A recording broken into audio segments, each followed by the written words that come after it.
everybody, I really appreciate it. Let's just get started. I really appreciate you all joining here, giving us your time today. Our plans to be done within an hour. And if it goes longer, it's probably because it's really juicy and amazing. I am really excited to introduce Hayden and Olivia. Hayden owns Arch Moving with his partner, works with his partner, Olivia, and they are going to share today a little bit about how they've grown, and they grew really well, really fast.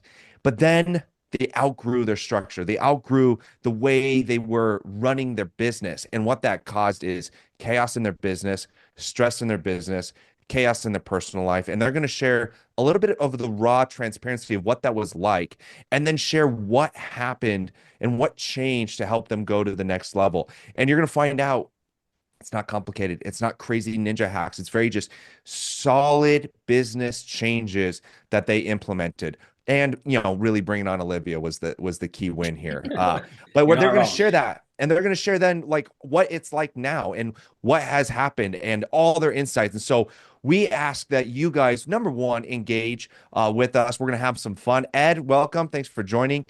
Engage, have some fun. They're going to be going through their stuff. Submit in the chat or in the Q&A your questions as they talk. I will pick the right ones and interrupt them. And anyone that I don't want to bring up right away, we're going to save for the end so we can do some question and answers. So I am so grateful, Hayden, you are here. Olivia, I'm so grateful you are here. Thank you. Thank you for coming. Welcome and take it away.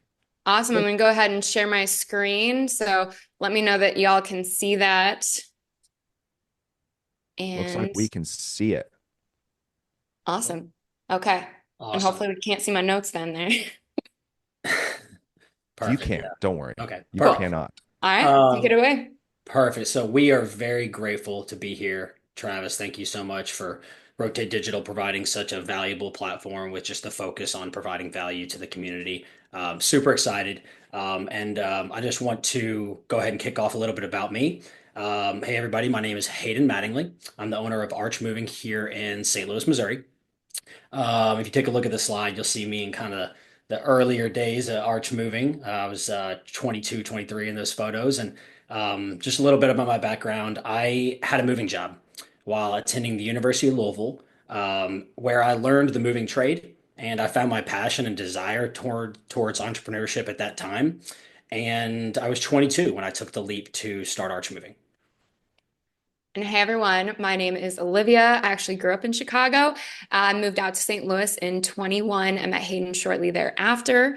I've got over 5 years of experience working with large insurance carriers and as a licensed insurance adjuster, where I would handle anything from a lost cell phone to then going in and visiting total loss house fires and meeting with the families who in the aftermath of those damages. I've got my master's of science in organizational leadership with a specialization in strategic change management. So I definitely come from more of an education mindset background towards leading large organizations and how to strategically implement change, which we believe turned out to be a really great complement to all of Hayden's experience with Arch. So after collaborating on a few high level kind of business ideas and taking a look with him at Arch and their numbers, we decided that there was a big enough project for me to go ahead and join him full time. And then I left the corporate world back at the beginning of 24 just to focus on building and scaling Arch Moving. So in this presentation, we're going to highlight how we took a look at the business and determined that there was a need for us to implement change, and then some of the major strategies that we implemented. Like we said, a bit back to the basics, departmentalization, new hiring practices. And then for us, what was a key point was a major focus of alleviating the hindrance of claims handling from those who should instead be focused on more revenue generating activities. Yeah, exactly, Olivia. As a business owner, I want to make sure my business is growing and always willing to adapt. That's why the heavy drop off in revenue and profitability from 2022 to 2023 caused us to take a hard look at the business. You can see here in the chart Arch Moving's revenue over time. And specifically, I want to reference year seven, you see there, which represents 2023, where Arch Moving's revenue fell off. And 2023, we all know, was a tough year for the market and the moving industry as a whole, but we didn't want to be so susceptible to the market fluctuations. If the market was going to take a turn, how are we setting ourselves up to best combat that? Because even today in 2025, there are predictions that this could be another tough year. Yeah. And while the revenue shows only a 1 year dip, Hayden and I had recognized that over time, the profits had not been increasing along with the overall revenue, even in those major years of revenue growth, which you can see here in the profit margin decline chart, that it was a few years of a declining margin, meaning the jobs that they were taking on, they were doing so less efficiently. And additionally, while you do expect huge growth at the start of a business, as you can see in this percent growth over time chart, that arch started with the 30 to 45% growth year over year. You do expect that year over year growth to slow at a certain point, but you do want it to keep growing. As you can see in this chart, not only did the rate of growth plummet, but it actually went negative, meaning that the company was on the decline. I have a question for you Go guys ahead. on this. So Yeah. so share a little bit like when you were in the 2021, 22 years, the profit margin is declining. Are you guys at a spot like what's going through your head? Like, are you Yeah. justifying it? Do you go, well, it's justified for this reason? Or is it like, man, we didn't even really kind of see it coming? Like it caught up to us 24 Well, months later, and then it was like, boom, oh my goodness. Yeah. to be honest, I was a little bit delusional about I guess, the continued growth rate, especially in 2022. When 2021 was pretty good, profitability wise, but I reinvested heavily into the company, predicting a lot of growth. Market took a downturn. And so, combination of things, I think, is really what happened. I was going to Cool. say when I hear Hayden talk about it too, and he talks about that reinvestment, which obviously, if you're reinvesting a lot in your company, you're going to have a smaller margin. But so he definitely comes from a perspective of justifying it and then talks about how he set himself up for growth that just wasn't coming in a way. Hmm. Mm-hmm. I think everybody could relate to that. Even me during that time. It's like one of the things we have to remember is sometimes we get those years of growth and we're just growing, growing, growing. And as business owners, and we don't say it out loud per se, but we're just like, man, I'm unstoppable. Like I could take over Apple and grow this company. Like, You've look at watched me. yourself Yeah. double and triple and Yeah. build and build and build. So you're setting yourself up like I'm about to explode, Yep. and then it doesn't happen. Right. Exactly. Okay, cool. Well, thanks for sharing that. Okay, go on. Of course. No, thanks for the question. And so, I mean, year seven was a wake up call for me as a business owner. I had let the quality of the service fall off, to be honest. And looking back at year eight, when we began the process of changing things, I first looked around into the day to day, and it did feel chaotic and reactive pretty much everywhere you looked around Arch Moving. The managers kind of sat back waiting to put out fires rather than being proactive and preventing issues from ever arising. And to be honest, they really weren't truly set up to do so. We decided that we needed to focus on bettering our product before expanding our marketing to grow. So we wanted to manage our problems at the size that they were instead of growing with these problems and making them bigger and harder to address down the road. Also, we wanted to be able to market something that we can stand by proudly, and I want to hear from our audience here. I'm going to ask you guys to be a little bit vulnerable, but raise your hand in the chat if you've ever been in a position where your service has fallen off for one reason or another. And the idea of growing was somewhat daunting because of the quality of service at that time. Yeah, raise your hand. Yeah, we got some real honest people, which is real nice. You got to be honest. That's what Service we're is here to never do is be vulnerable so we can grow. Some right. hands So raising real quick. I have one more question. I'm so yeah, yeah, sorry. yeah. Oh man, we're I here uh, for it. I think of these things and I just wonder in 2023, and if you're gonna get to this part of the story, just tell me to shut Sure. it. But in 2023, was that loss of profit, or no, that's a loss of growth over time. Was that loss of revenue? Did it come all at once, or was it like, man, it hit in the summertime and you didn't really see it coming? I think the loss of revenue was, let's see, and you're talking referencing 2023. Yeah. Yeah. That one wasn't it a huge fall off, Liv, in like August? It just went and just Pretty kind of much when you look at our numbers, I would say that. I would say in the summer, I don't think he saw it coming. And then we had, of course, you do expect, I mean, we all know how cyclical the moving season really is with the peak in the summer. And while, of course, we expect it to slow, I think, yeah, it kind of plummeted for us. And we had some of the slowest months that the company had seen. yeah. Yeah. Okay. Cool. Go on. Cool. So when taking a look at what was going on with the company to cause such a decline, we had to start again at the basics by breaking down the organizational structure. So we need clear departments to improve workflow efficiency and develop accountability. Our workers at the time, they had their hands in every bucket. And when something is not one person's job, it is nobody's job and things fall through the cracks. So we identified for ourselves three main departments, being operations, which includes fleet management, scheduling, morning send off, supplies, etc., hiring and training. Our product is our service. So we needed to make sure that we had the best trained crews and enough employees to keep up with servicing our jobs. And then, of course, sales, right? We needed to capture those new jobs and set proper expectations with our customers. Now, we may have had employees with these titles before, but their responsibilities still dabbled across all departments.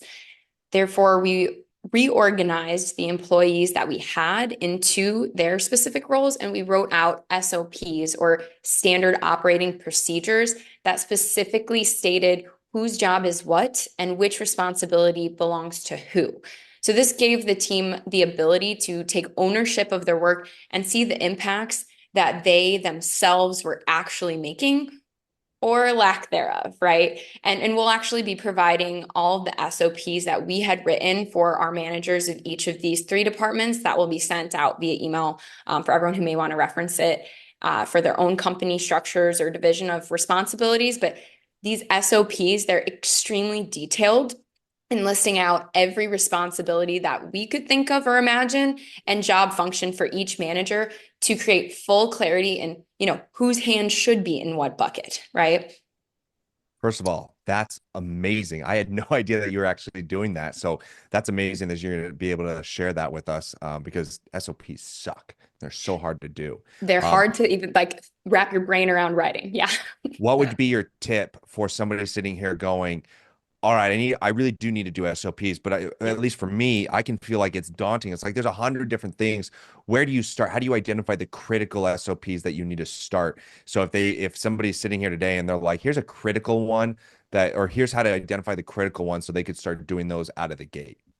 I think also what I have to say about SOPs when it comes to that is in the way that you introduce it to your employees, it is not this is the standard forever. It is this is our start and an ever evolving document, because as the company changes and grows and you bring on more people or, somebody leaves, that there are responsibility shifts that happen. And as much as you want it to stay clean and clear, you have to continuously update that and communicate that. So in a place to start, obviously with the really, really big tasks, but trying to even just narrow down a really big to do, like whatever is your morning routine for sending your guys out the door on those jobs. Who's in charge of what? Maybe you want to start with the responsibility and then break it down to who's doing what and keep them separate. So, who's in charge of putting the supplies in the truck? Who's in charge of making sure everyone's there that day? Who's in charge of making sure everyone's in uniform? I want it the most specific so that it is foolproof, so that if one of my guys falls off the face of the earth and I bring somebody on, I don't need to go ask him and wonder what was he doing. Mm-hmm. Wow. Great. Thank you. Absolutely. Awesome. And with Olivia playing a crucial role in helping me make the necessary changes to departmentalize arch moving, we were able to create a structure that allows each manager to take ownership of their main responsibilities with little to no overlap of another department. We found this to be a crucial step in company culture, organization, accountability within each department, and to be ready to grow. You can see on the slide, we don't have anything fancy or groundbreaking. We kept it simple, and we made sure to find the right people for the job. Right. And you can see here, we've got an assistant phone manager that reports to our sales manager. They collaborate on building skills, closing sales. Our mechanic reports to our operations manager regarding the upkeep of our fleet of trucks. And we've got those drivers and riders that report to our hiring and training manager for performance reviews and training, and our operations manager for scheduling, pay, execution of the moves. And additionally, you'll see that we've got another department role of claims management that we did not take on as an internal hire to handle so that we didn't have to train and pay an entirely new position. And we also didn't want to tuck it as another responsibility amongst the focus of what our specialized managers already handle. And we'll discuss more on this in upcoming slides. So, maybe your company has grown bigger than these 3 departments, or maybe you do need a new hire to help take on some of those extra responsibilities. So how do you even begin to determine what role you need to hire for or what new department you may need to carve out? Hayden's going to go ahead and talk about a tool that he uses to kind of determine that for himself. Yeah. Oh, wait. There's too much good stuff here. I gotta back Going you up real back. quick. I get up. Cool. Come on. Okay, so you're sitting here. Some of the questions that I have is, it looks like these drivers and riders ultimately have 2 managers they report to. How do you balance who's reporting to who? And so like Brian's role, Mhm. hiring and training, and it could just be I'm ignorant in the moving business, but that seems like not a full-time job unless it is. And then who's reporting to who? Are they just training, but they really report to Joshua? How does that balance work out? Yeah, you would think so. I mean, we found that, our product is moving, right? So we did want to put a heavier emphasis than I've ever thought was possible, or necessary on the hiring training manager. I mean, we want our product to be something that, like we said earlier, we can stand by proudly, and we did get to that point. Now, obviously, there is some overlap, but it's clearly written out in the SOPs in terms of who does what, who they report to in what instance. A That's lot of amazing. times, Yeah. sorry, a lot No, of please times go. Brian and Josh, as you can imagine, have to communicate a lot because they're working with the same employees, but maybe with a different focus. So, Josh might have to advise Brian of something that happened on a job, and Brian may need to, go work with that guy a little bit better. On something, an aspect of training, we have Brian constantly, I mean, weekly, he's got hiring calls and interviews and training. And he also has lists and checklists for on-sites where he'll go, stop in on a job and make sure that our guys are upholding all of our policies, because it's one thing that we've really found difficult in this industry is you've got all of your employees out there in the world representing you, but not under your nose to see how well they are performing. And that's definitely something that is a task that falls on him that we try to help kind of bridge that gap and make sure that we've got our guys, constantly being the best version of themselves to represent us. Yeah, Right. so that's great. And then the sales manager, how isolated is he when it comes to his relative collaboration with Joshua and Brian? Actually, because, in the sales end, I actually think that he collaborates a lot with Joshua in specific because he constantly, if he gets, a call on anything unique, he has to make sure that we can actually deliver on what he's selling. If he wants to take on a corporate job or, a new business relationship that somebody they maybe need something in specific or something extra special, that's going to be a conversation with Joshua on, is that something we can deliver on? What would that look like? Like, what is the logistics of this actually turn out to be? So, or even if a last minute job comes in, it's, hey, Josh, do we have the guys prepared to go last minute? They actually collaborate quite a bit. So I don't really, think that Dylan would explain or would see his role as isolated. Cool. Yeah, and then one of the questions that came in is like, well, one is like, how many employees and contractors do you have? So is it like how crazy does this get? Is this just a small snapshot? And so to kind of define like what kind of management or craziness is happening, like do you have a lot of drivers or what does that look like? And then on top of it, how are you? And we can maybe I'll pin this for after, but let's just pin it for after. But what are your pay rates, or how do you figure out what the pay rates are? Because we Yeah. know the pay rates are all over the place depending on where you're at. But how is Brian figuring that out? So maybe pin that second question for later, but answer the other ones of like what that structure looks like. And say, Hayden, you want to go into it? Could you elaborate a little bit more what you mean by that? Well, since we're pinning the other question, it's really just how many employees or contractors do you have, and maybe a little bit of like the wisdom around like how do you balance like contractors versus employees? Like, do you bring all Right. drivers on So as to be clear, employees? we Or don't contract anybody out other than claims when it comes to Management, they're all W-2, our trained employees. And then when it comes to Mm, our drivers and riders and movers in general, they are our employees. And so it depends on the season. yeah, We right now, I think our quota for what Brian has to hit, I think is 12 drivers this month, and I want to say it's 16 or 18 riders. I would need to see. I'd have to look at his yeah. SOP, but specifically, he does have a quota to hit, and this time of year, it's roughly around that when it comes to our labor. Yeah, Roughly that's so 30. that is a lot then. So that's a lot for him to be looking, hiring, bringing those Yeah, and with people the in. turnover, I mean, you find two, you lose three sometimes, and so it's just a constant battle of, working with guys, trying to retain top talent and incentivize, guys staying on. So it's a tough industry, but we found that the nurturing and kind of the fact that there is a dedicated person to train and hire, and that's what a large portion of what he does here is. I think our retention's getting better, honestly. Well, and Well, to track who's keeping up with policy because, with that many guys that he's having to manage, it becomes the case too. Like, yeah, we want him to really nurture the guys who are doing really, really well. But at the same time, we don't want him holding on just for numbers to guys who maybe have some sort of negative tendency and letting that seep into our really good guys and bringing down the business. So I think I forget who said it, but there's that quote out there where it's right, where it's like hire fast, but fire faster. yeah, yeah. I Yeah. love it.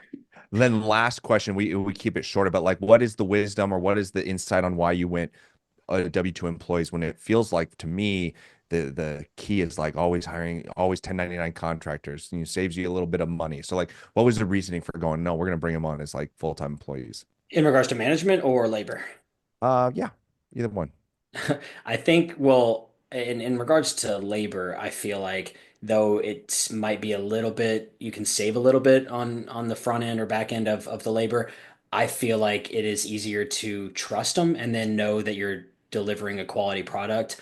Of course, there's gonna be guys you send out before they're fully ready just because, the turnover problem, but it is easier to be confident in what you're selling and what you're delivering when they're your employees. Okay. It's great. I love it. Yep. I also had the scare for me of like, what if the IRS audits me? All right, cool. Go on. Perfect. Awesome. So that tool that Liv was talking about that we used was called the time and energy audit. And I will say that, full credit from this does come from Dan Martell and his book, Buy Back Your Time. If you haven't read it, I can't recommend it enough. This audit gave me the ability to get into the weeds of my own schedule and find things that I was allowing to control my day and the trajectory of my business. So using this tool on yourself or your staff allows a business owner to really determine three main things. And those things are you spending time on tasks that could be handled by someone else in your company? Are you working on something that someone else could do more efficiently? Or are you spending time on tasks outside your area of expertise that are taking you away from the growth and revenue generating activities? Right. So we oftentimes see leaders wanting to help out in various tasks that fall under a specific manager's SOP.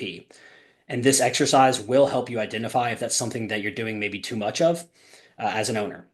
And it's about doing the important things that nobody else can do and trusting the hires you've worked hard to develop to handle their responsibility accordingly.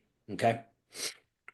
I want to take you guys through this and show you how easy it is to fill out your audit and start reaping the benefits immediately. So, to get started with that, the first thing you do, it's pretty simple. You're just going to note down the time that you begin working for the day. And from there, every 30 minutes, you're going to write down a new time. And next to each time that you write down, you're going to make note of the task or activity that you're working on. Okay. Obviously, there will be repeated tasks back to back, as a lot of tasks do take longer than 30 minutes. Next to the end, or at the end of each day, you're going to have a list of times and tasks, right?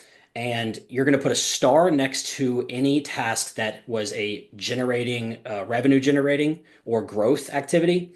And then you're going to take also your list of tasks and you're going to highlight the ones in red that kind of sucked from your energy, and then you're going to highlight in green the ones that gave you energy and fulfillment, right? And you will be amazed at what this audit will show you about the time spent and efficiency of you and your office staff, especially relating to the tasks associated with driving growth and revenue.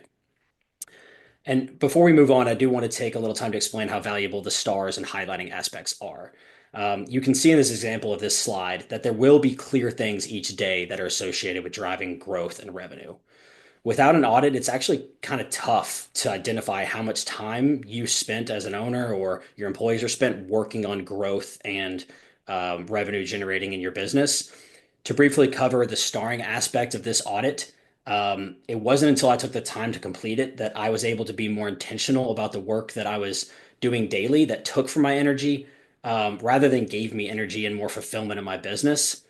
I do want to challenge the audience here. Throw in the chat a task that maybe is more energy draining that and you just really don't like, or maybe even use the word hate for.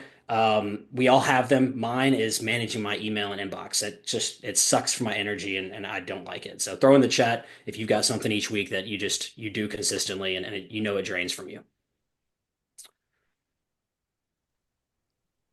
And Same email. yeah, Send email. Yeah. Yeah. yeah, It's a tough yeah. one. I one of the things I want to bring up is to talk to the what do you call them? The doubting Debbies, or the look down upon Larrys. I don't know how the onomatopoeias are working here, but when I first saw this, I was like, this seems kind of dumb. And I saw this from that same book. Yeah. But it actually, like you said, it's so impactful because you actually sit down and realize, man, there's a lot of stuff I'm doing that I could hire out for $15-20 an hour. And it feels weird, but you're like, man, these are the revenue generating activities I'm doing. These were the most important work I can do.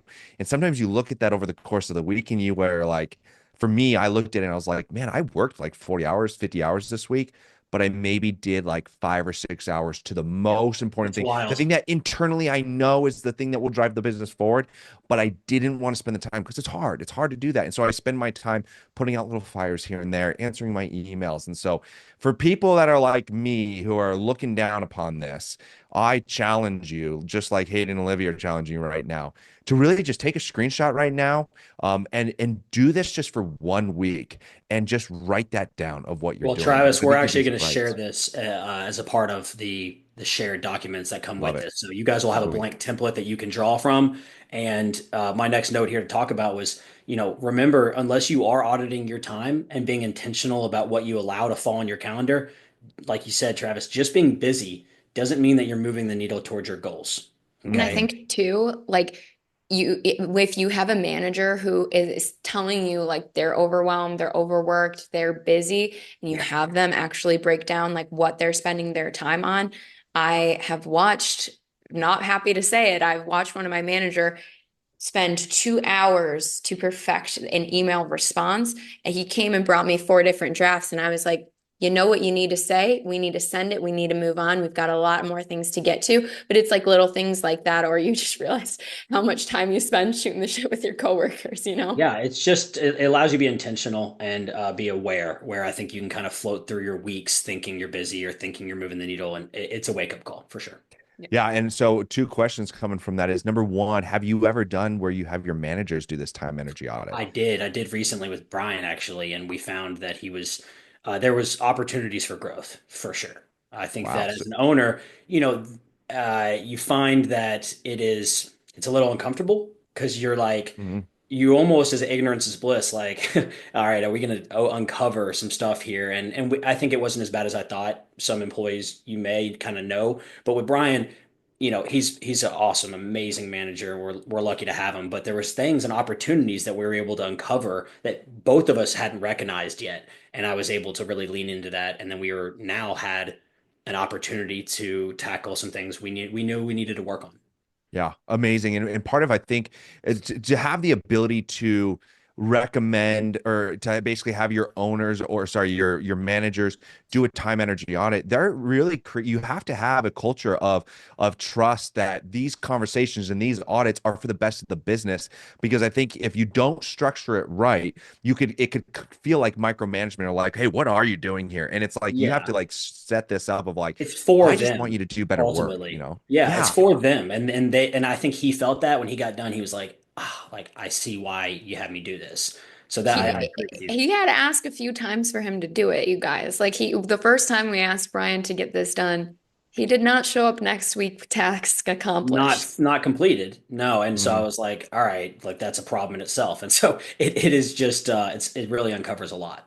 Yeah. And then my second and last question here, and we can Yeah, yeah. continue on, is Reese is asking, can you clarify a little bit more of how you guys are looking at it, or especially in your shoes, like maybe not even the Dan Martell, but just how you guys looked at the difference between what took energy and gave energy. How are you processing that framework of like this Yeah, took I mean, energy, it's going to be this dependent took. on everybody. That's a great question because it is going to be absolutely dependent on each person.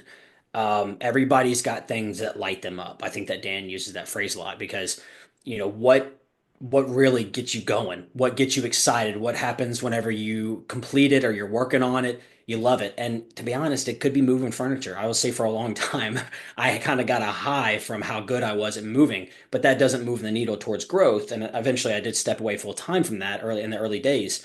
But now there are things like, honestly working on outbound sales and affiliate B2B sales and things like that that I really love. I just have to force myself to get into that mode. And then once I'm in it, I always leave feeling like accomplished and better and like things that I'm good at and kind of flexing that muscle. But it is dependent per person. Honestly, people might love the leadership quality. They might love getting with their team and sitting down and having one-on-ones and a coaching mentorship role. So it just depends. Great.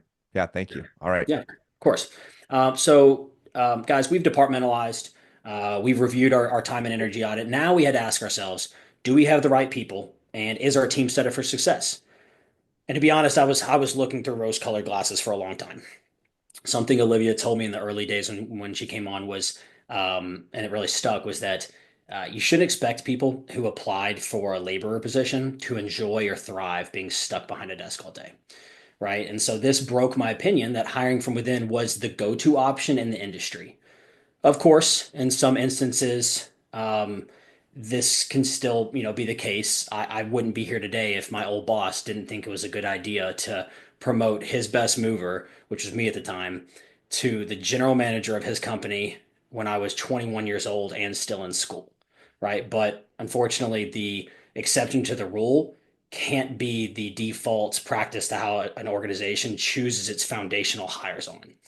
For example, promoting a mover with the best customer service or communication to a sales manager doesn't mean that employee is equipped with the skills and expertise in how to handle sales strategies, negotiations, and the vital communication that comes with that role, right?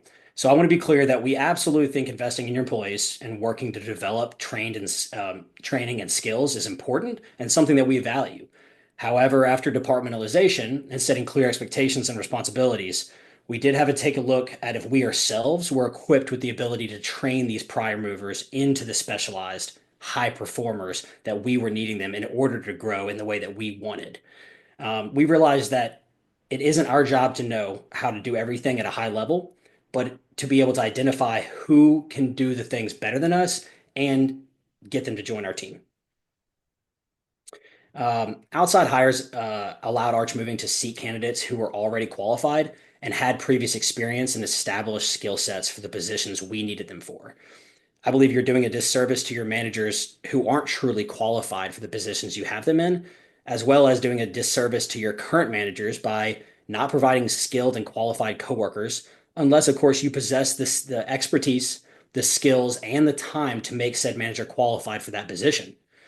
We are going to provide you guys some of the PDFs actually that we use for our job descriptions while hiring for an outside sales manager and operations manager that we brought on. Right. And I know, Hayden, for you even and myself, it was a tough mental switch for us to take a look at, kind of maybe what experience we found most important, that instead of taking someone with moving experience and trying to give them skills such as sales or leadership, instead we switched out the perspective to find those with sales and leadership experience and have them apply those skills to the moving industry instead. Absolutely. Yeah. Absolutely. So with finding the right people to hire, we didn't want it to be a repeat of the situation we had prior. Okay. We wanted to create clear expectations of job roles. And so we introduced KPIs, or key performance indicators, to track that progress of how well each of the job functions was performing. We needed to make a shift because employees who have responsibilities, they do what they want to do on a given day, but employees who have accountability, they're going to prioritize what needs to get done. So performance reviews, they become based on feelings on if that employee is doing well or bad, if there are no numbers associated with their performance. But having a KPI in place allows the employee to even track their own performance, so they don't need to wait around for a review. They can monitor if their efforts are helping or if they need to be changing things up. And they can constantly monitor even how well their department is performing as a whole and never having to guess, right? So our recommendation is to pick one KPI per manager and set up that manager to keep you updated and monitoring their own performance based on this indicator. People like it when they have a goal to achieve, and it kind of gamifies work or makes it more interesting to check up on your own numbers and move different levers to see how they can create, and how, a different action can create a different impact. I love it. Real quick on that Yeah. question.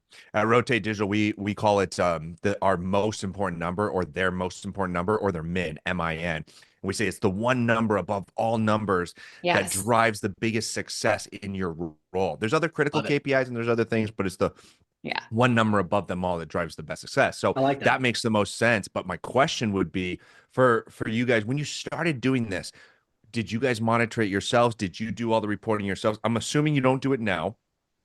So, like, how did you start? Like, did you do it on your own? Did you make them do it? When did you transition to somebody else monitoring it? I would say that actually before we really like sat down each of the guys individually to say like, hey, this is going to be the KPI. And like you said, there's other supporting metrics maybe along with it, but that we're going to be focused on one number. Before that, it was the case where, maybe in conversations with them, there would be discussions on different numbers across the board, or we think this is going this way because of that. And it became a bit more subjective instead of really like focused on the number. And all of the numbers that we've kind of assigned, if you will, there's something that each of these managers has access to. So these are all now, right, reports or something that they can pull up at any given time when they're curious. And that's how, like, they can keep themselves in check in a way without us having to check them. And to jump in and kind of touch on that, there was, I mean, I say a majority of the time that I was, running Arch before Olivia came on, I didn't really run things based on KPIs.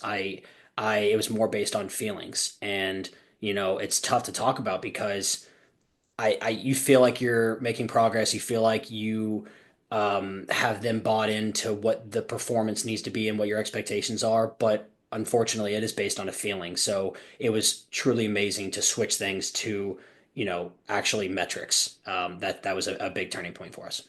Yeah, And because what, you feel like things are going well and then the numbers aren't showing it. yeah. And what impact did setting the clear KPIs and accountability have on team morale? They ultimately, I think there's a hesitation of like it killed performance, or how did you find this to impact your business, and what did you find with teams, like their relationship and impact on that? I think it bolsters each department up, and Liv can probably attest to that. That nobody wants to be the person dragging the team down, and so I think it does bolster the team up and allows people to kind of rise to the occasion. Honestly, right off the bat, our operations number or manager, he's a numbers guy. So giving him like his number, I think he kind of loved it. I mean, the guys will, kind of like make jokes about like, oh, don't be running the card. Josh has got to keep his profit margin in mind and stuff like that. And so, I actually think that it made a bit more focused culture.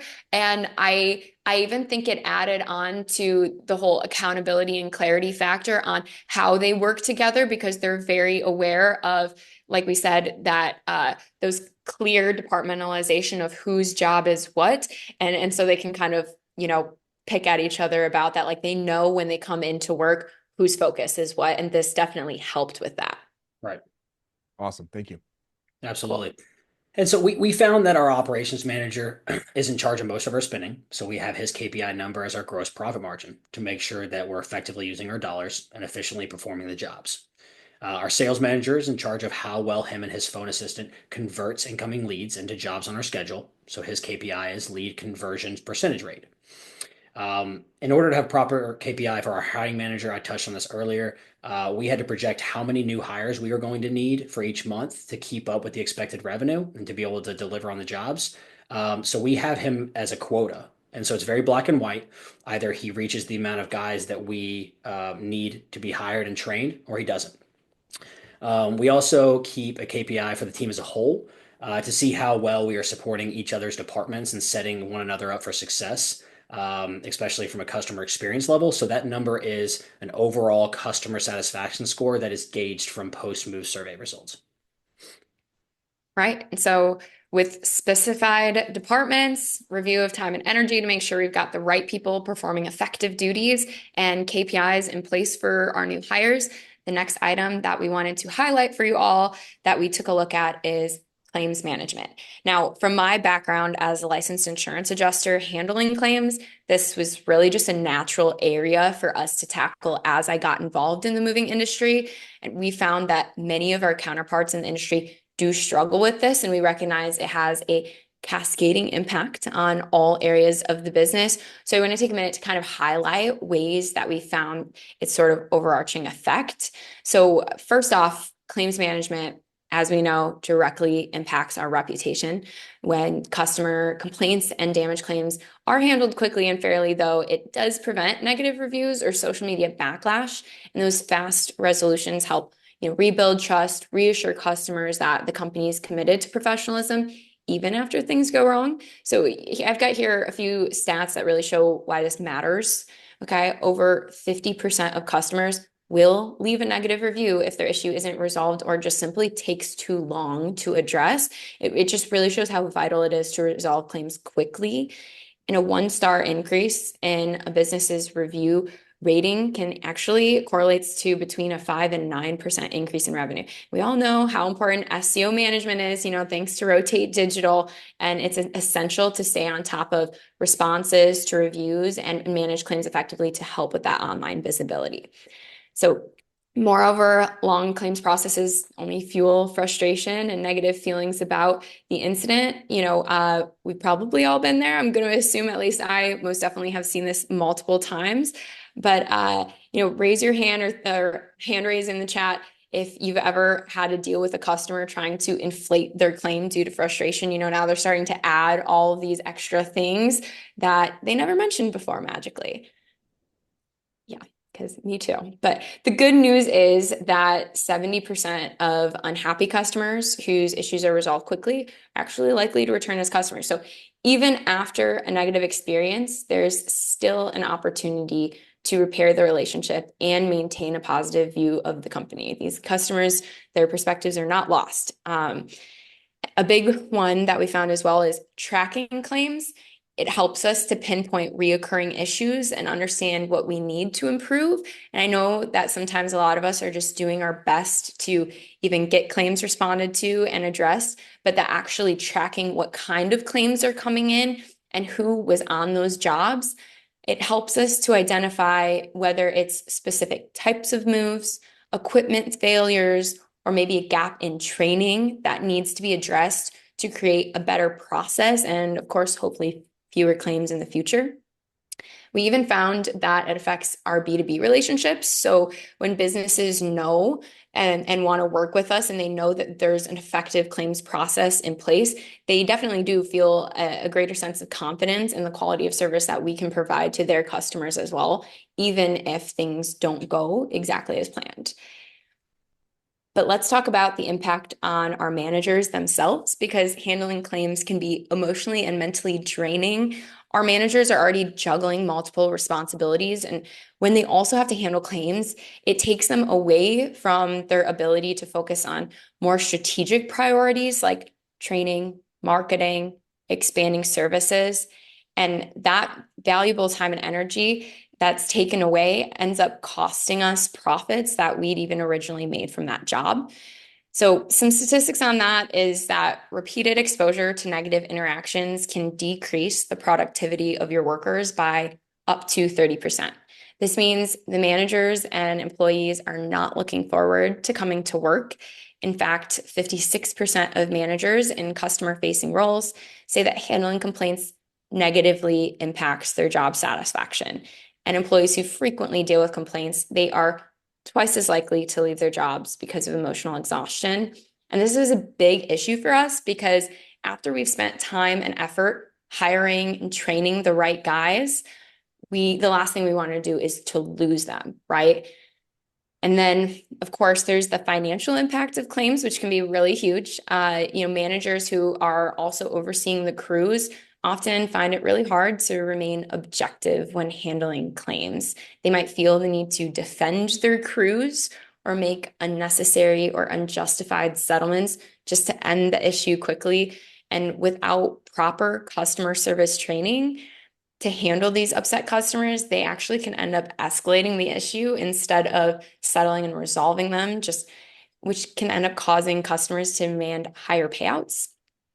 So we found that we're going to need a proficient claims handler who is going to stick strictly to contractual agreements, to remain objective, not influenced by emotions, avoid those excessive settlements, and implement cost-effective practices like comparing repair costs to find the most efficient solution.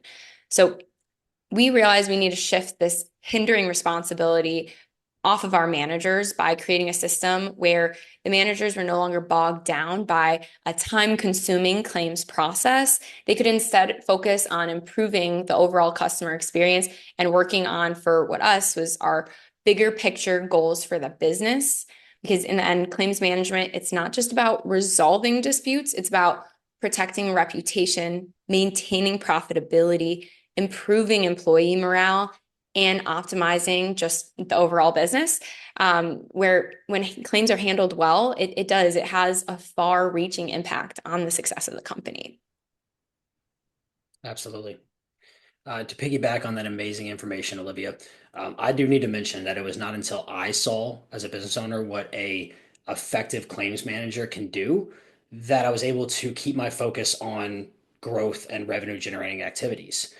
Business owners can get pulled in so many different directions while running things, claims being one of the more time consuming, emotionally taxing, and costly. It was profound, the impact of letting a hyper productive and effective claims manager take over.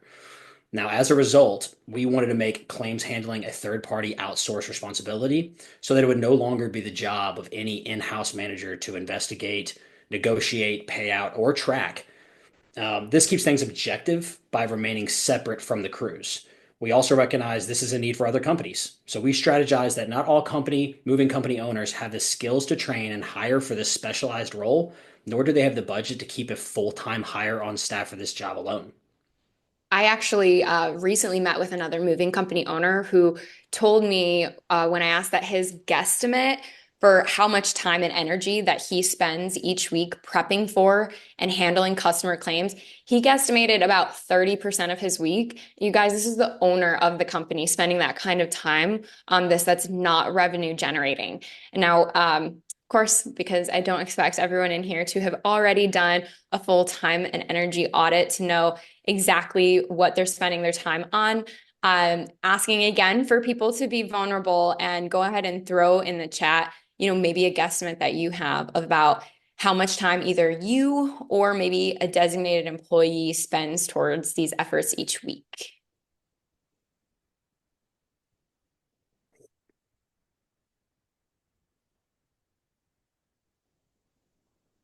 Yeah, so it was out of Arch's needs from counterparts asking us for help and insights that we created a service designed to help moving company owners and managers take back their time and energy called Claims Track Solutions. So it's a contracted claims handling service that specializes in intrastate moving company claims, where for a monthly rate, you get a dedicated claims professional who handles all of these aspects for you and learns and fits into processes and contracts that you already have in place. So you don't have to reimagine anything that you've already got set up. And they'll send you those monthly reports and statements to keep you in the loop without bogging down the day-to-day. So our team, it has been extensively trained to handle upset customers, resolve damage claims swiftly and provide solutions that not only save your workers time, but it helps to prevent those unnecessary offers, to reduce complaints, to mitigate the risk of negative reviews, which means more time for you and your team to focus on tasks that grow your business and more peace of mind for you without the added stress of having to hire and train new staff. So if you or your management staff are wasting hours prepping for negative customer interactions or handling damage claims that could be resolved more efficiently, give us a call. We think that third-party claims handling, it's a necessary step to growth whenever you determine that your company is ready. And we'll have a QR code in the next few slides for y'all to reference as well. But to give you a visual here on the impact of claims track solutions, when taking a look at prior years of Arch Moving spending on damage claim payouts, this amounted to on average 1.5% of revenue each year being lost to damage claims. Whereas in 2024, by implementing the strategies of claims track solutions, it lowered spending on damage claims to 0.2% of revenue. So at a $2 million a year in revenue company, this is savings of $26,000. Okay, that's no small chunk of change, while all the while actually increasing customer sentiment. And if anything, the company was getting more and better reviews, upholding a Google ranking of 4.8 stars. Absolutely. And as you guys can see here from this slide, within 1 year of working together on new departmentalization, improved hiring practices, and transitioning our claims to a third-party claims handling service, without expanding marketing, we increased Arch Moving's revenue by approximately $337,000 and nearly doubled our profit margin as a whole from the hole that we had dug ourselves in. Now Arch Moving has the structure to take on additional growth. And most importantly, our growth will no longer be inhibited or slowed by ineffective sales or poor customer service. This allows us to continue to grow while, again, we can be confident in what we're selling. Right, because no matter what stage your company's at right now, at some point you're going to hit stagnation operating as is. Okay, there's going to come a time where, in order to recognize more growth, you will have to add more hires, streamline departmentalization and KPIs, and shift hindering responsibilities, whatever they might be for you, onto different services or people. So with that being said, feel free to use this QR code or that email address there, info@claimstracksolutions.com, to reach out about, any additional resources where, maybe we can help take a look at what your current company currently has going on to see if we could help. But we wanted to go ahead then and open up the floor for any additional Q&A. Man, that's amazing. Well, thank you guys. Everybody, if you guys could give like a round of applause or a fun emoji or a thank you or a one in the chat to thank Olivia and Hayden for coming on and sharing and being vulnerable, honestly. I think that's something that's real and is really hard to do sometimes, is just to be vulnerable and be like, hey, we grew and then we lost a lot of money. And nobody likes to talk about that. And I think that just them being able to share that is super valuable. And at least for me, encouraging, because if I was in the shoes of a moving owner, I think it'd be encouraging to hear like the struggle is real. And part of why we do these webinars is because we want to just learn to struggle better. Struggle is a part of business, and we just want to learn to struggle better. And so I think this is them being vulnerable about this, sharing their solutions, sharing how they structure their org chart helps all of us really go, well, this can help me. These nuggets can help me struggle better. So a lot of great feedback. We do have a lot of questions. So let's just go to the ones about the claims track solution, and then we'll go backwards into the slide. Number Sounds one, right now, can this be integrated into a CRM? Not at the moment, but that is something that we are looking at and we are excited about potentially being able to do. Yeah, Okay. it's not integrated, but the kind of model that we have is that you've got a designated person. So if it's something where you'd feel comfortable in giving, your rep access to the CRM, it is the case where they can go in and, monitor what crew members were on what, and put in notes directly in your claim file instead of keeping it separately. But you would get all of that separate information as well. Right. Okay, so I think that answers Mandy's question where she says, does this program monitor the crew members related to the claims to start pinpointing? Maybe there's that Absolutely. one Joe Schmo that is Yeah. really Yeah, just and unless reckless. you're tracking We've had it, that you Joe just don't Schmo before. Oh, you do. And sometimes they're kind of in the weeds and you just don't understand the impact that they're having. But when it's truly dollars next to names, you can start identifying either training gaps or just a need for, a replacement. And we Awesome. really did want this Mhm. service to be full encompassing and really take it off your shoulders. So it is the case where, like I said, if you feel comfortable giving your rep the access to your CRM, it is all of that extra information that can and would be monitored for you. Of course, that's a little bit like choose your experience model. And if you wanted to keep it separate, of course, they wouldn't have that access. Right. Yeah. Okay. Cool. Well, let's start going backwards. And we got about 5 questions, guys. If you have any Cool. other questions, put them into the chat, and we can try to get them answered here within the next 10 minutes or so. Cool. But first question, the question came in: do you ever drive the truck or move furniture still? So I think there are 2 questions on that. Do you ever do that if you need to? And then number 2, how did that transition happen for those who are maybe still driving on the truck full time or half time? What made you just So like make that jump? that's funny, because I think that I was always maybe too quick to delegate. I think it's Mhm. a superpower in a way, but it also can come with its negatives. And I think that early on, I think well, probably a year and a half in, I was no longer moving furniture, maybe even earlier in that. Now, there were fires that I put out throughout the years where it would be a one-off here and there. Everybody's had their oh shit day, excuse my language, but there were times where I had to step back in, but it was far and few between. And I think that's because just my personality allows me to say there's someone here who should be handling that, oh, I need another person on the truck, and they got to go out and do it, versus me taking away from honestly the other stuff that I should be handling rather than actually moving furniture.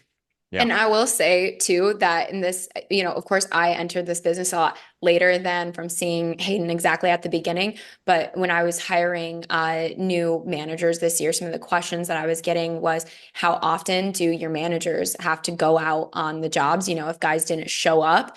And I was actually surprised at that question just because I've only seen this company from, such later days where none of our managers ever go out on jobs to work as a mover. If I think it's happened one time in the year and a half that I've been with Arch Moving, and I was not happy at the choice that the manager made to go out. And that to me actually just reflected that he didn't have enough, enough guys at his disposal. He hadn't scheduled enough guys that day to, be the backup plan. And to Hmm. speak to that, I think it's a testament to their critical thinking ability. If they're, I mean, what decisions and what was their, thought process like before they got to the point where like, I gotta go?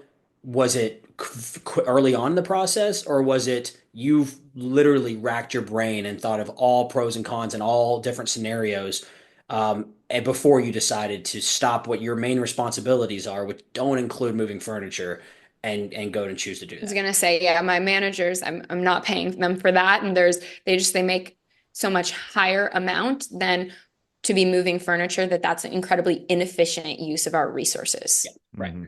Yeah. No, that's great. And I appreciate there's a lot of gold nuggets in there. One I really appreciated is sometimes we're a little too quick to delegate. And I got caught in that myself where everyone talks about you're the owner, you just delegate, delegate. And it's like sometimes you're the owner, but sometimes you're just not ready to do it just yet. And sometimes you delegate one of the most critical things in your business. Well, I delegated sales a little too early one time.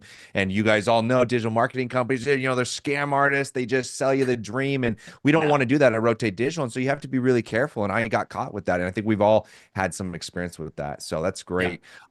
Let's go backwards to your org chart. Yeah. I There's a saw lot a of question in questions there about that. Yeah. about that. Let's talk about there's a lot, so we'll keep it roughly shorter, and we can expand on the ones that you're like, oh, I'm passionate about this. There's a big question here of like, your operations roles. How do you post the job, find the job? You already said you kind of give a job description. What is Yeah. your interview process? Do you interview based on a project or best practice? That is a entire webinar in itself. So what I would like to lean into on Awesome. that is like during your interview process, what are maybe 1 to 2 golden nuggets that you go, here's what we look for, here's what we ask and why we ask and what we're looking for in that to help somebody get down that track? Yeah, so I actually led the hiring of these guys and pretty much a brief overview of how that process went. It was pretty basic in terms of an Indeed post, but you are going to get that full job description that we use. all of the information will be in there, the exact one that we used. I've copied and pasted it for you. So I spent a lot of time, making those phone calls, and I set up interviews away from the office because we have such a small office and a tight-knit group that I didn't want to bring just anybody in. And I didn't want to expose everybody to all of the changes until we were ready to make that introduction. So I went ahead and created kind of like a rubric, if you will, for my interview questions with these people. And I wanted to make sure that these people were passionate, that they had interests beyond work, and that they had wins under their belt, that they had some sort of history where they've tasted success before and they know what that is to keep chasing that feeling. And I suppose maybe those are the gold nuggets that stand out amongst, maybe some of the more typical questions that would be standard in an interview. And then I selected I weighted my questions and gave people scores to bring my two highest scoring interviewees to meet with Hayden for the day. And he brought them through the morning routine, and then, conducted a few additional questions with them where I kind of teed him up of, I think both of these guys would be great and you can't make a wrong choice. And then he got to kind of make the selection of who would be the best culture fit for us to work with. That's exactly right. That's amazing. That's, first of all, what a horrible thing to do to Hayden. I'd be like, I want them both then. I want them all.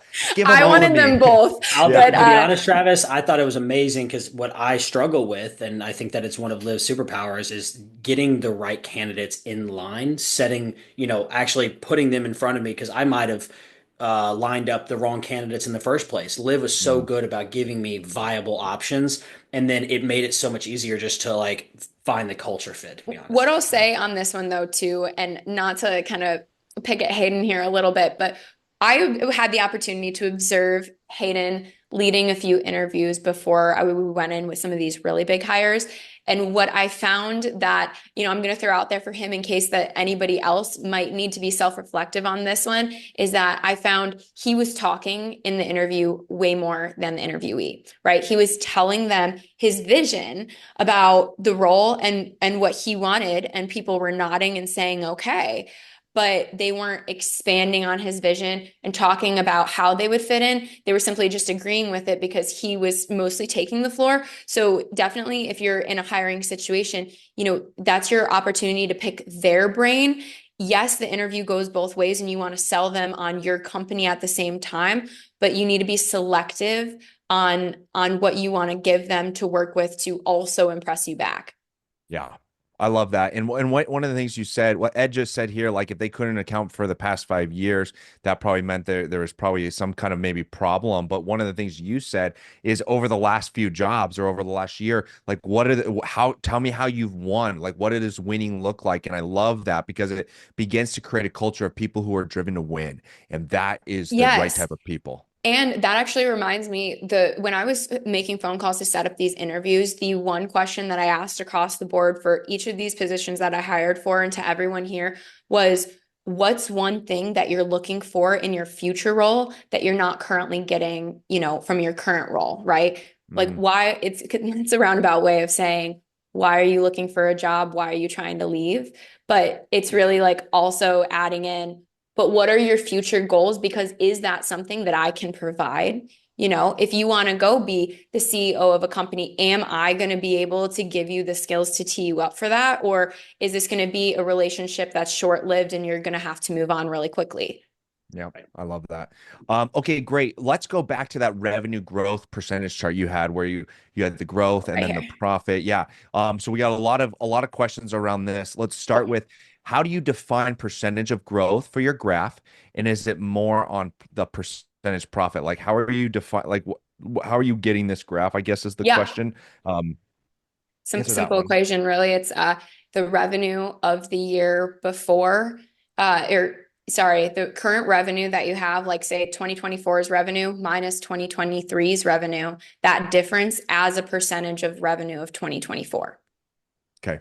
Yeah, and a lot of questions on like the details. And so you can Okay. totally say no to this, Hayden, but we have questions on like what did total revenue look like in 2022 to 2023 to then 2024? I How did can, that profit yeah, I can margin spit that off change? because that's Yeah. fun. I mean, I was always way focused on that, and Olivia definitely more numbers oriented than I am, so she brought me back to gross profit margin. But we were on some huge jumps. Year one, 240, year three, 350, or year two, year 350, year three, 550, and then year four, we got to 980, basically a million.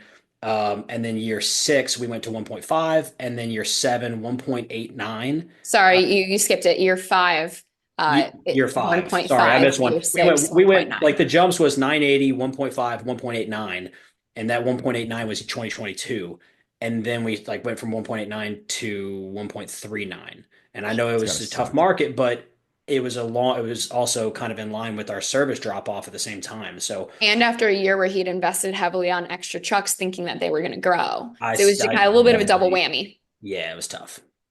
Yeah, I think that's so good to hear the real raw of that because I mean, I don't know about you guys, but like man, if you're doing 1.9 to let's say 2 million and then you drop to 1.3, that's significant. And if you're not ready to be nimble, I mean exactly what happened. You have all these trucks, you have all this overhead, and then that drop happens. Is like you've got to figure this out. And so you talked about this change in profit. So you were losing money in 2023. In 2022, how big was that difference? Was that profit like, hey, I was at 5 to 10%? Was it 15%? Was it like 2% and then We a would have drop? been in the 15-20% range if I wouldn't have invested so heavily into additional trucks Got it. and managers, honestly. 21 was decent. I think we ended up at a 20% profit margin, but 22, I've just reinvested heavily into the company instead of just slow stagnation into growth.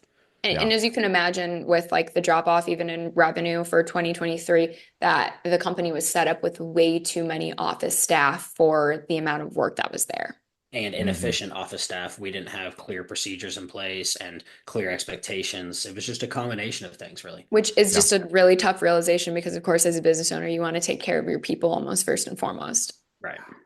I think that's real if you're sitting here kind of listening. Like, I think that's just a real heartbeat. It's like there is a responsibility on us. And that's why Yeah. ownership is so hard. Is like there is a responsibility that we have to run a good business. We have to run a tight ship. Yeah, because we want to make money, of course. And that's why we're in it. But there is an impact that goes to so many people where you get to provide jobs and these people's jobs and their lives and their family and their kids live off of that. And so it's like you run a good business, you don't maybe have to let go of Jim during the winter time. But then if you're not running a good business, maybe you have to let go of Jim in the wintertime and he comes back every summertime. And that's hard on their family. And so, an encouragement to owners out there is like what we're doing is not just like it is making money. Like we want to make Yeah, money. That's what of drives course. us. That's why we're owners.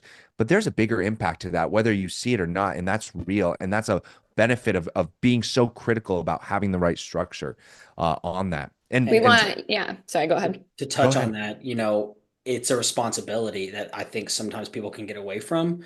To quote the great Spider-Man, with more power comes more responsibility. And I think it's so true. It's like, there obviously is, profit to be made and money to be made, but you got a whole ecosystem that's developing around you. And with that are families and kids and stuff. And so you have to tie yourself back to that. That it should be a underlying motivation and responsibility.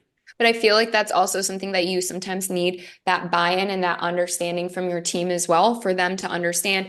I need us to focus on profit margin because I don't want you guys so exhausted that you're scared to take a vacation. I want to have an operations assistant who is at the ready, Right. to take over that you can lean on when the phone calls are stacking up.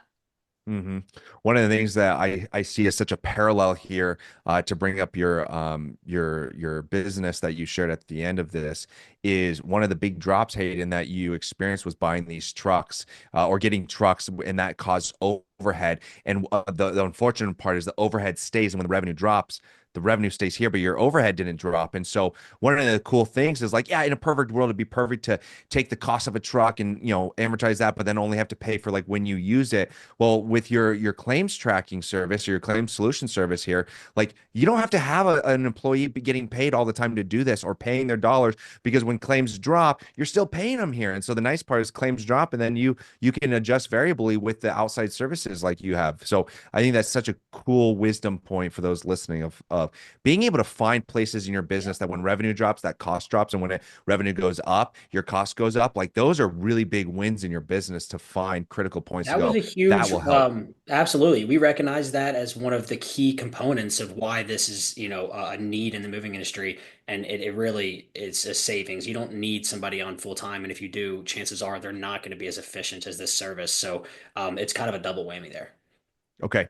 And so I'm leaving the best ones for last here for those that Good. that stayed past our time zone here. If you want to go to your org chart now, a lot of questions on this. And so we'll try to answer a lot of these within about 5, 6, 7 minutes or less, just to um, um, be responsible for everyone else's time here. But let's start with Fair enough. like, what are pay rates for these, salary, hourly, like describe what you can on that. And then how are you, I don't mind if you share pay rates, but one of the things I just like to note is like pay rates change all over the country. So how are you choosing? What's the wisdom behind choosing the pay rate? So if I can speak to this one quite a bit, each of our three main managers here that you'll see, Brian, Josh, and Dylan, have three different pay structures. So first off, sales, to keep, a sales manager motivated, we did want him to have, stability, but you still do want them to be motivated to capture that revenue. And so to have their pay be in accordance with that revenue, because the revenue generating is specifically their department. So he makes a flat base salary. I believe we negotiated him. He's about that 40-50 range for a flat salary plus 1% of revenue. Mhm. And so he's got his own goal in mind that, he shared with us for what he wants his salary to be in a given year. And he knows what numbers he needs to reach revenue wise to get that. That has made him so motivated and so enjoyable to work with how creative he even gets, because sure, he's got skin in the game in that kind of a way.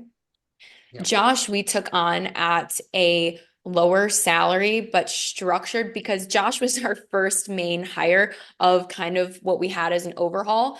So we were willing to bet on the growth of the company for the next year. So we actually structured, this is not my favorite structure for a salary, but this was one of the ways that we were able to attract a really highly qualified individual. Was we started him at a lower salary, and he gets bumps each quarter for the first year that he works. So every quarter we do a performance review, and he gets kind of bumped to the next level that was previously discussed when he was hired on. Brian has an extensive history in the moving world. And so I believe that he's sitting right around 45. So to be fully transparent with y'all and I sharing that. love that. I love that. I think that's so critical and so key. I mean, those salaries you just described. So the translation, I don't think I would be able to find that here in Phoenix, Arizona I was anymore. going to say we So, are in Missouri as well. So mhm. I know location wise when it comes to salaries is a really big deal, but we are in Missouri. Yeah. So out here, we might need about a 20% pay bump in that to kind of meet what that relatively looks like. So that's really appreciate you sharing the transparency on that. So to answer one of the questions James has is like, you're keeping then these managers during the slow season. You've got it built into your business model, and you know what you're going to do or roughly do in the slow season that you can build that in. These guys are not leaving. That's a great question. And yeah, we're getting through that to where we understand it's cyclical. We don't want to set ourselves up to where we're got turnover of managers. That's hard to grow, so we will have to buy kind of our time through the slow season and have enough going into the slow season saved up to be able to wait till that next, busy season rolls around. We actually Mhm. find it though really a bit of an opportunity in the slow season. And we've got these guys here. I mean, this is our opportunity in the slow season to Absolutely. perfect so many things. that we know it's an incredible investment, but we're not, these are our guys, they're on our team. And this is our time when we can really put our heads together and we can really, go through each of their departments and say, what is your vision for this year? What do we want to look like to be set up the best so that when summer comes, it's a breeze? Right. Mm, great. Now, going into this is where we need to bring Brian on board of this webinar, but going in for Olivia and Hayden for you guys, questions around like how does your training manager find good guys? Like that's a whole webinar in itself. It So is. maybe some of the wisdom, some of the things that are maybe unique or that you find are like the most impactful for finding good guys. I think we've found a combination. Diversity is important, so spreading out the different sources of which you're attracting people. And we lean heavily on Indeed, I think, as a lot of people do for labor. And we're constantly encouraging Brian to tap into other sources, whether that be word of mouth, whether that be from organizations like churches or gyms and things like that. We primarily get a lot of our guys from Indeed. And I think that what I want to get across to everybody here is that the it's not necessarily about attracting good guys. Like, sure, there is. And when you get them, you want to try to tap into their network of individuals because usually they're associated with other, like-minded people. But it's more the training that goes into it. It's more identifying, like Liv said, quick to hire, even quicker to fire. You have to have that revolving door because moving's a tough job. It's always going to be tough to attract quality, experienced people, especially with the emotional intelligence that comes with this role. So you have to be able to identify, are they somebody who is coachable early on? Hmm. Yeah. I I love it. will throw an Mhm. extra nugget out there as well for people, who might have that kind of curiosity and something that we tried that didn't work for us this year, or that we just didn't really find any bit of an impact, more than Indeed. We tried to set up and run some meta ads through Facebook and Instagram, thinking, that maybe with the high, involvement of social media in everyone's life, that people scrolling through, maybe needing a job and trying to pull the levers to target maybe, younger college studs or whatever the heck, for that kind of a role. We didn't really find that it had an impact. So, Mm, if you were that's thinking good. that, if it works for you, please reach out to me and tell me how, Yeah, I'd because we love didn't to find that it find did. how to do that. I think that's, Yeah. Yeah. it's going to It touch seemed more great people in for sure. theory, but I so think that's a Yeah. that's theory we something played out that didn't work. potentially Rotate Digital could thrive on there. There you go. Ah, Yeah. there you go. Yeah. Just don't tell Winston though. Yeah. Okay. Sounds Um, good. yeah, it's funny. I always thought finding like, 17, 18-year-olds at like a church that are just they're young, they're moving Oh, church pews yeah. around. It's like, why don't you come move other furniture around and get paid for it, Yeah. Thought that'd I be a mean, great that's the way. ideal. What's tough about the age thing is like, yeah, you honestly want to find people before they've been corrupted by society. So like that 18 young and kind of, time frame is amazing. But as everybody probably knows here in this webinar, that most insurance companies are not going to insure a Mhm. driver below 21, sometimes 22, and they want, X amount of time behind a wheel in general. And I can tell you from experience here in St. Louis, there are so many people who are 24, 25 who don't have licenses. So it's Yeah, just coming at that's us from both crazy. sides, finding young guys who aren't necessarily qualified to drive, and on the other end, people who don't have a license. We've got to find the other people who do. And I did want to share this. We actually took this out of the org chart, but I feel like since we're chatting about it, and we're talking about key hires, we have a separate position where you could be a rider but a supervisor of the job. So we did two things. We really only entertain you as a candidate if you have a license now. So we're very intentional about like not bringing on a bunch of people who just can never become a driver because it's expired or suspended or something like that. But we also allow more succession, or I guess, yeah, succession within the rider role to be able to lead a job. These guys might have, if they get stuck in in a position with us where they don't have their license, but They're they the still most learn experienced. more. Yeah, Mm, they have the experience, they have the personality, the emotional intelligence. We will allow that pay rate to go up, and sure, they might be leading the job, but riding in the truck, and the driver might have 6 months or less of experience, and they're being coached up by their rider. love it. Great. We're gonna spitfire these last two questions Yeah, here. yeah, yeah. Number one, any tips or wisdom on how to best conduct performance reviews for your managers? I'm gonna lean on Liv for this one. Okay. I knew that was coming. Hayden and I meet ahead of time and we try to keep notes. I've got an Excel sheet for each of my guys where I've kept track of all of the points that we spoke about one quarter. We put a calendar event for 3 months out so that we remember to schedule the next one. I bring up that Excel and we always start the performance reviews with going down and seeing where there's something on here that you forgot to address. Did you hit all of your points? And then I can bring up any other observations that I've had. Of course, with KPIs, right off the bat, the guys should know, is this going to be pretty positive or pretty negative? Because you can say, compliment sandwich, our KPIs crushed it. We did amazing. You maybe forgot these 3 things that we spoke about last week, and I heard this conversation didn't go well. Ultimately, though, we know we're growing together. Amazing. Yeah, that's great.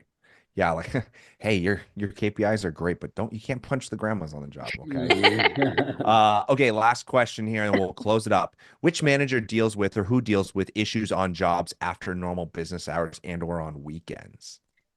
We have that split up in a schedule. So our sales manager Marie down here, our phone sales person, she during the week she has a bit of a wild schedule, so she does a lot of like after hours. But truly, if it comes down to our crews, we created a specific phone number for our crews to call that switches off between Brian and Josh, and Brian mostly heads the weekends.